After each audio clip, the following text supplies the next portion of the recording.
So I'm with Andrew Cox. He is the pastor of the English-speaking part of the Auckland Chinese Presbyterian Church. Did I get that right? You did, well done. That's great. So Andrew, thanks for being willing to share this time to discuss the impact of COVID-19 on your church. And thanks too for letting me record this interview. My pleasure. Great. So my first question is, how would you describe your church family? Yeah, so we're a very long established church with a Chinese heritage, almost 100 years old, part of the PCANZ, Presbyterian Church of Aotearoa, New Zealand.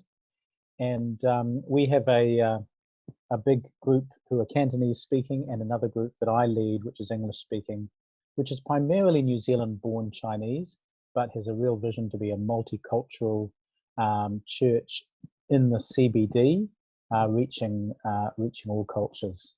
So yeah, I'm really enjoying it. Been there for 14 months now. So it's almost established. Yeah, certainly got my feet under the table. It's interesting culture because, you know, Chinese Kiwis have quite a distinct culture, which is neither exactly recently Chinese immigrated nor Kiwi European. You know, they've developed a lot of different things that they do together in the wider culture, sports competitions and cultural things, and generally they marry each other in many cases as well. So, and often don't speak Chinese at all, but, you know, seek to connect with their heritage, like many of us want to do. Indeed. So when we went into lockdown, and that's just about 5 weeks ago now, what was the biggest challenge you faced? Well, the immediate challenge, of course, was Sunday, getting everything going, and suddenly finding that the locus, if you like, of everything was the pastor's lounge. So that was the immediate challenge. Our older people, getting them connected was a challenge, especially in small groups. And even now, you know, some haven't, but we've found they can use the telephone and actually call in and be part of the group that way, some of them. So that's amazing. So yeah, overall, I've been encouraged by how we have been able to shift from face-to-face church to virtual church. It's certainly not the same thing, but yeah, I think like a lot of churches, we've been pleasantly surprised that we've been able to do a lot of stuff in a different way than what we were before. Yeah. So as we've gone through this lockdown process, what have been the most important things for you to focus on with your church?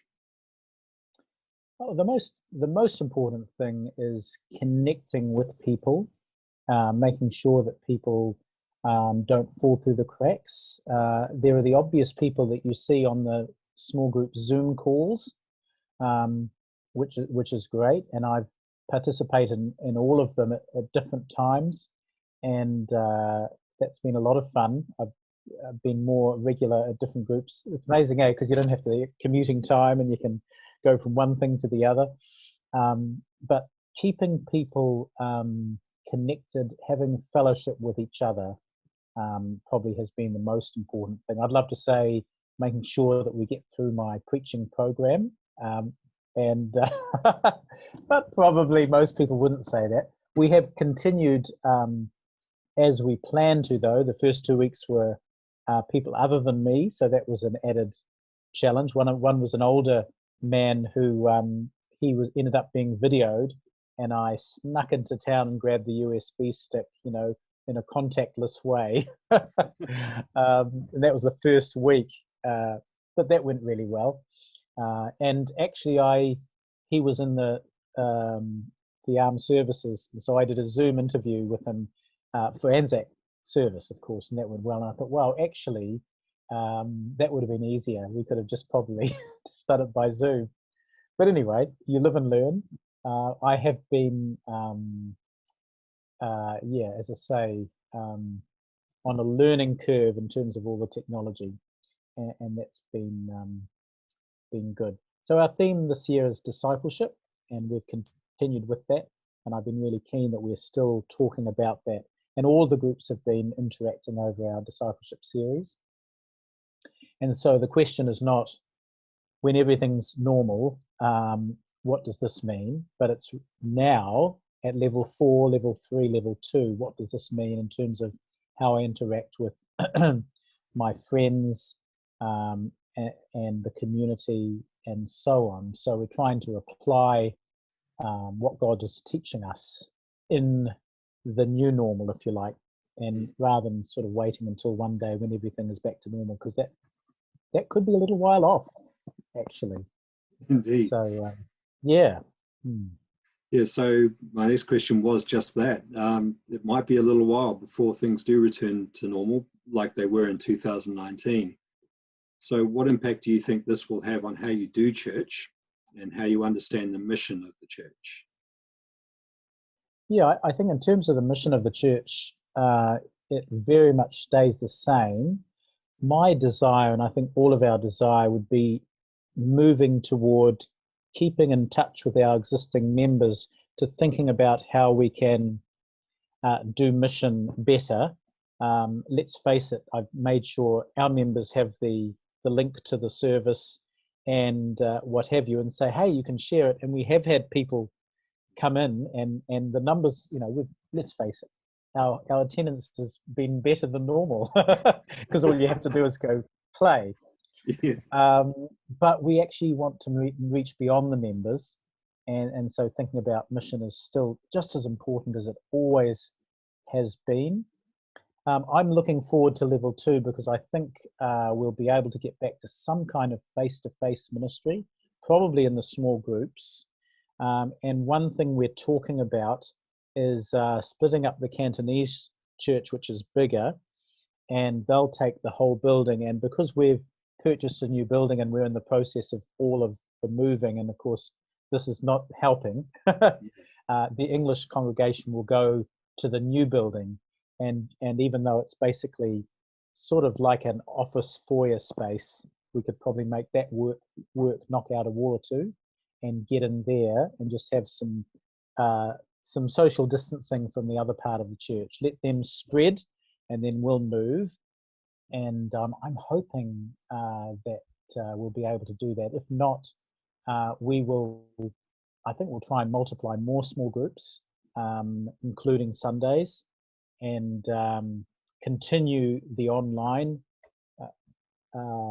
videoing, but use the face-to-face for the interaction, and encourage people to stay in their bubbles, basically. But it'll be not just virtual; it'll be a live as well. So that could be a year or more, that situation, which is different from what it was even 2 months ago. So that's what we're thinking. As I say, we are moving, so that presents great opportunities, and we still are keen to get to know the neighbours however we can do that. I'm not 100% sure.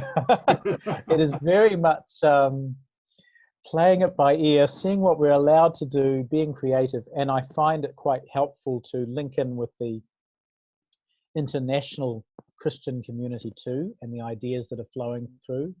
I'm joining 2 or 3 things over the next couple of weeks, which are really just talking about doing church in a lockdown situation and doing missions. So I'm looking forward to ideas that I might glean from them. That's great. Well, yeah. So listening to you, sound like you've got your feet on the ground in terms of today and looking for opportunities as they come along. So would it be fair to say that you're hopeful for the future? Oh, of course. What has happened is no surprise to God. There have been plagues and things like this over the years. There's been war. World War II was a huge disruption to a whole lot of normal things, and then after World War II, there was this real pent-up enthusiasm for buying things, and then we had a great baby boom and all the rest of it. And so these things do come along. It's just that we haven't had anything of quite this nature in my lifetime, and possibly even my mother was born 1945, so she's right at the beginning of the baby boom, and she hasn't really had anything quite like this either. So it is an opportunity in uncharted territory to trust God, see what He's saying, try things, and it's okay to fail. And I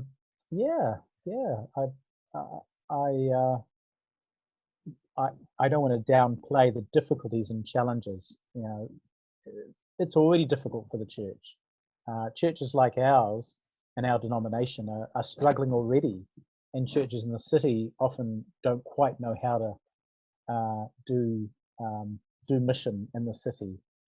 We have to be learning even before the virus came along. So really, it just in some ways it clarifies things more and shows us that actually this is something we have to give our attention to. We cannot coast along, business as usual, do what we did yesterday, hope that it works, and just try and manage things as they slowly decline. This is a wake-up call, and actually wake-up calls are good. God likes to give wake-up calls, and He's not the author of misfortune, but He does use it very often for our character and for the, I guess, the pruning and the growth of the church. So you can't help but be optimistic, eh? That's good. That's a very healthy approach, I think. Talk to me tomorrow, it might sound a bit different. So Andrew, thank you for sharing your thoughts in this way. I really appreciate that. And I wish you Bruce. all the best as you do look for those opportunities and knock some walls down. Absolutely, yes. Oh, I hear a theme coming on. Sounds good.